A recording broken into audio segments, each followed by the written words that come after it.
I got furious and threatened to leave him, thinking he'd beg me to stay. Instead, he slapped me with divorce papers without hesitation. Now my life is in shambles and it's all my fault. Welcome to Narrative Nest. Please listen to my whole story and comment your feelings. My husband and I got into a heated argument, and I dared him that I'd leave him if he even tried to mess with me. And guess what, guys? He didn't even flinch. He served me those damn divorce papers right away. My name is Vanessa, a 32-year-old hotel manager. My now ex-husband is Damon, a 33-year-old businessman. Damon and I were married for 6 years. We first met in high school, where he was one of the top students. I latched onto him so he could help me with subjects I struggled with, and that's how we became friends and eventually started dating. Fast forward, and we ended up married for 6 years. From the moment we met, it was pure love. He always had my back, especially when things got tough, and he never stopped supporting me. But now I've turned Damon into a ruthless beast.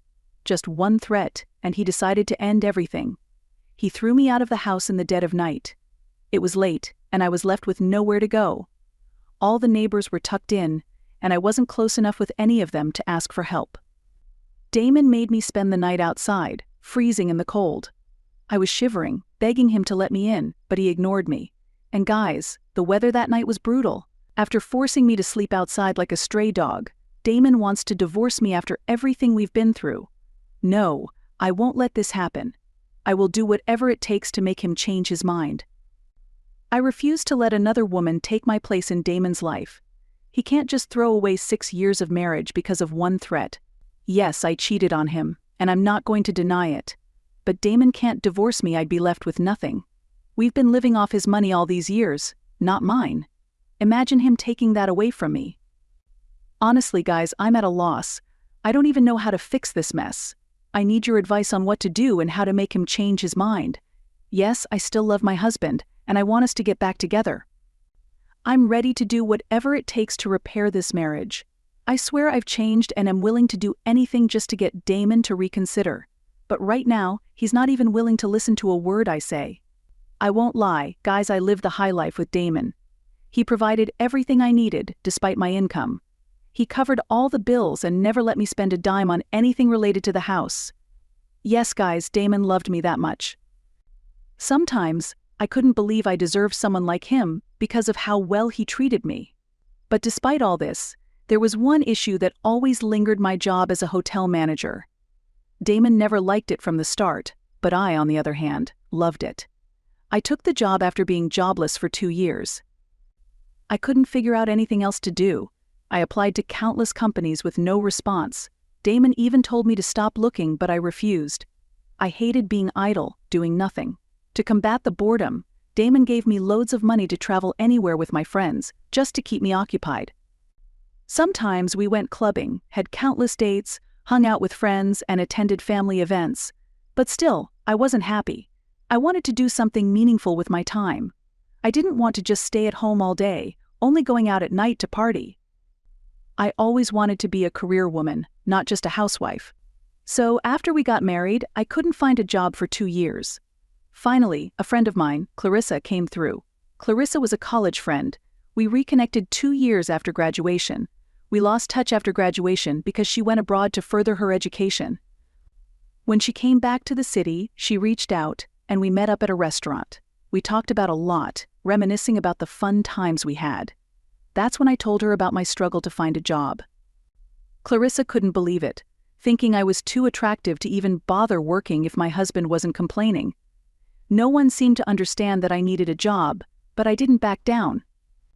After a lengthy conversation, Clarissa agreed to help me find something since I was desperate. A week later, she came through with a job vacancy at a newly launched hotel. They needed staff. All the positions were filled except for a receptionist. I was thrilled to try my luck. Clarissa and Damon weren't supportive, but I was determined. I sent a few emails, got the job, and felt a huge sense of relief. But little did I know, that job would cost me everything. That's where my infidelity began. I got so caught up in the job that I started seeing less of Damon. The first 3 years on the job were tough. I had to adjust to waking up early and working long hours, but I adapted, worked hard, and became comfortable with the environment. My boss noticed my dedication and praised me for it. Eventually, Damon had no choice but to accept my job and gave me his full support. Damon was a good man, and I let him slip right through my fingers. Like I mentioned, my infidelity started when I began working at the hotel. It all started when my boss invited me to a private party at his house with his friends to reward me for my hard work. At the time, my boss was single and unattached. I went to the party without Damon knowing, using the excuse of a night shift. The party was full of men and just a few women. The night got wild and I drank way too much. I still remember everything that happened that night. It's a memory that haunts me. The fun I had with my boss that night is now my biggest regret. One thing led to another, and I ended up sleeping with my boss after everyone else left. My boss and I were the last ones standing. He offered to take me home, but I refused and insisted on staying longer. A few minutes later, I couldn't hold back anymore. I made the first move and kissed him. Things escalated, and we spent the night together. I'm not proud of what I did. I wish I could erase that memory. The next morning, I woke up to find my boss gone. He'd left early, leaving some cash and a note telling me where to leave the keys. I felt humiliated and furious with myself as I stormed out of the place. A few weeks later, my boss called me into his office and handed me a promotion letter. Yep, I got promoted to manager. The former manager had resigned, leaving the position vacant, and he handed it to me, even though I wasn't qualified. My colleagues were shocked, and so was Damon. He suspected something was up, but I managed to calm his suspicions. Of course, my boss gave me that position because of our affair. After that, our affair became routine. We went on dates to clubs and even vacations. Meanwhile, Damon was growing increasingly frustrated with my demanding job. It caused numerous fights between us, but I kept my infidelity hidden. No one knew about my boss and me. We even took a vacation together, far away from home. Damon was clueless, and I lied, saying I was visiting a sick friend. It was the only excuse that made sense. After a few months, my boss went on a trip with his friends for 2 months. I wasn't happy about it because I'd grown used to him being around. He assured me he wouldn't be gone long and left me in charge of the hotel. I managed, but I missed him. About a month later, while waiting for my boss to return, I met someone else, Lucas. Lucas and I met at the hotel when he had an issue with the receptionist. There was a mix-up, and I had to step in. We became friends from there. Lucas was a foreigner on a business trip, staying at our hotel for a week. We started chatting more, mostly on the phone, to avoid suspicion. My concentration at work faltered because I was always texting Lucas. Damon, at this point, knew something was up. I was constantly on my phone, laughing and smiling, and Damon noticed. He'd ask why I was smiling at my phone, but I'd brush it off as a funny meme. Damon would ask me to share it, but I'd always find a way out, which pissed him off. Lucas and I started meeting outside the hotel. We found a different hotel where I was sure I wouldn't bump into anyone I knew. That became our spot. Lucas filled the void left by my boss and Damon. I didn't know much about him, and I didn't care. All I wanted was someone to fill that space until my boss returned. Lucas extended his stay because of me. He knew I was married but didn't know about my affair with my boss. We continued our affair until my boss returned. When my boss came back, I was in a tight spot. I was in a tight spot. I was happy to see him, after all, that's what I'd been waiting for. But now there was Lucas. I was getting used to Lucas, and the confusion was tearing me apart.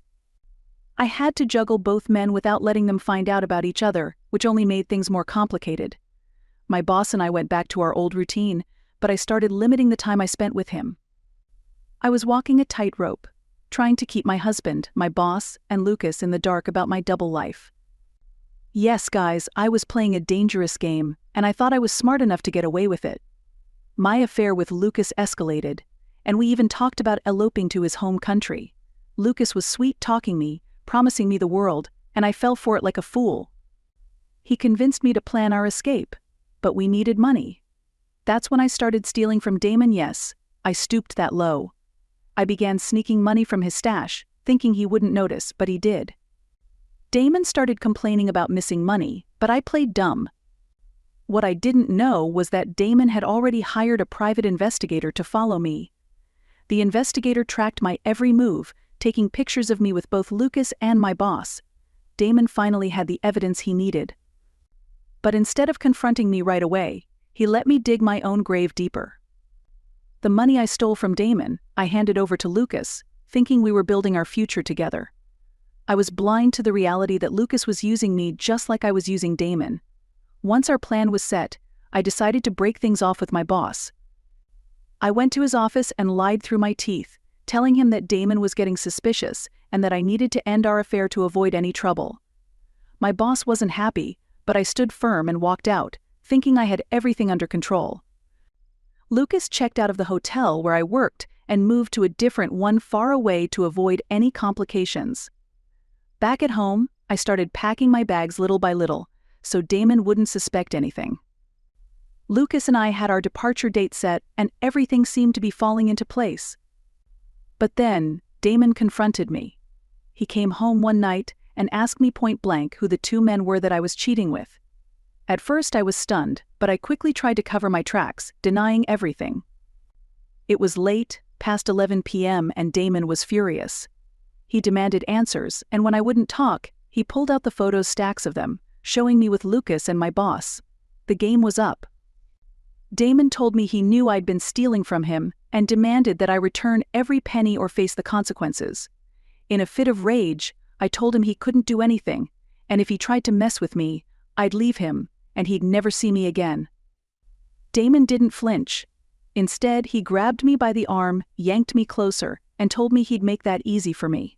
Then he dragged me out of the house and slammed the door in my face, locking me out. I was left outside in the freezing cold, banging on the door, begging him to let me back in, but he ignored me. I ended up spending the night in the garage, shivering and miserable. The next morning, I could barely walk from the cold.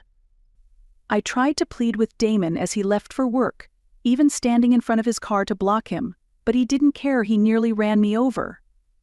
Desperate, I tried calling Lucas, but his phone was off. Panicking, I rushed to the hotel where he was staying, still in my nightclothes. When I got to the reception, I asked to see Lucas, but the receptionist told me he had checked out early that morning. I couldn't believe it. Repeated the room number, hoping there was a mistake, but no, Lucas had vanished. At that moment, the truth hit me like a ton of bricks. Lucas had played me. He took the money I stole from Damon and disappeared, leaving me with nothing. I fell to my knees and screamed in the hotel lobby, humiliated and broken. Security was called, and I was thrown out like trash. Now I'm drowning in debt, with no way to pay back what I owe Damon. He made it clear that I'd have to repay every single penny, and the amount is staggering. I thought Lucas was different, that he wasn't a fraud, but I was wrong. He was a con artist, and I was his mark. Damon has completely cut me off. He doesn't even want to see my face. I've tried going back to the house to beg for forgiveness, but he won't listen. Clarissa, the friend who helped me get the hotel job, was beyond disappointed when she found out. She told me right to my face that I deserved everything that was happening to me and refused to help. I begged her to let me stay with her for a few days, but she turned her back on me, not even looking back as she walked away. I never expected her to abandon me like that. Now, as I sit here writing this, tears streaming down my face, I realize I've lost everything. The divorce is taking its toll on me, and I'm barely holding it together. I'm trying to figure out how to piece my life back together, but I'm broke, alone, and humiliated. After some days, the reality of my situation has only gotten worse. The court case ended in Damon's favor, and I lost everything. I spent my last penny on a lawyer, hoping to salvage something, but it was all for nothing.